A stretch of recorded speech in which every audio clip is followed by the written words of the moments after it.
Conway, and he is going to give us an icebreaker speech, and it's titled March Madness. How appropriate. In his 5 to 7 minute speech, Derek will be talking about an annual tradition going on for 8 years now that he and a group of friends have been celebrating, which takes in March Madness. Please join me in welcoming Derek Conway.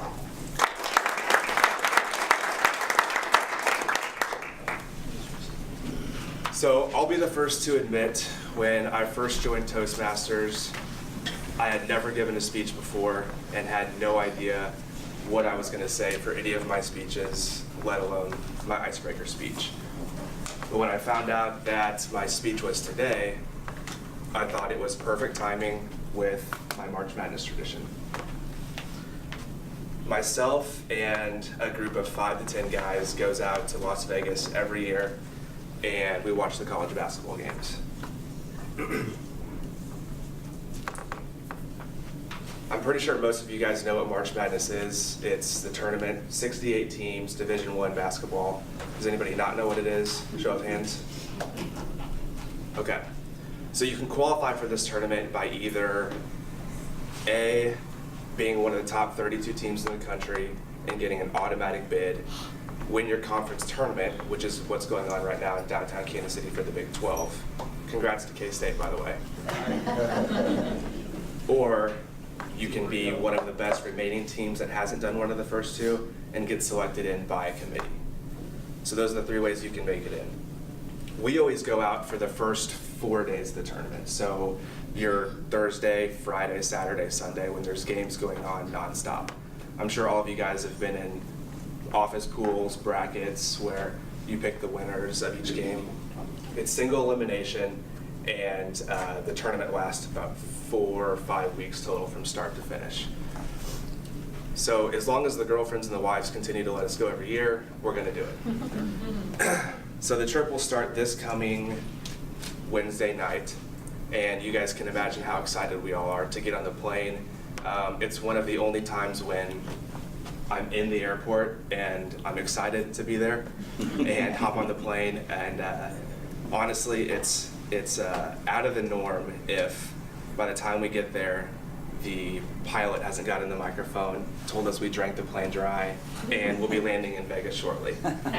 So it's pretty exciting. I thought it'd be a good idea to kind of give you guys a breakdown of what we do day to day, because there's so many things to do in Las Vegas.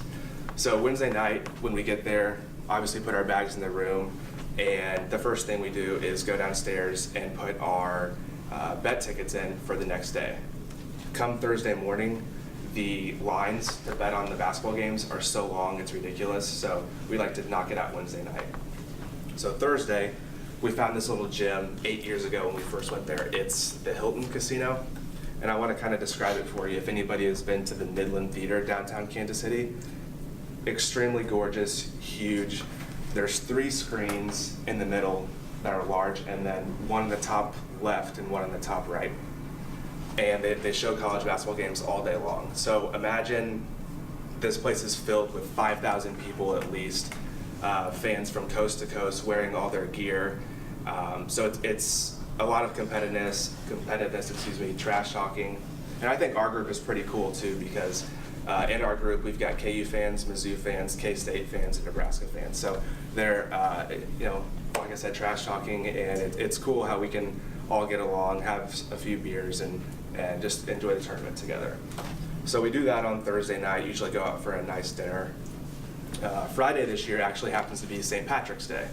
So we're gonna go to Old Downtown, which is on Fremont Street, where they have the old casinos. I believe it's Binion's, Golden Nugget, those casinos. And I've never been there for St. Patrick's Day, but I can imagine it's kind of like a Mardi Gras, New Orleans type of feel. So we're looking forward to that. I don't know if I mentioned earlier, but my birthday this year happens to fall on Saturday. So we're gonna go play some golf Saturday morning. I think we're gonna do a pool party Saturday afternoon. Like I said earlier, Vegas has a lot to offer, so try and do something a little bit different every day.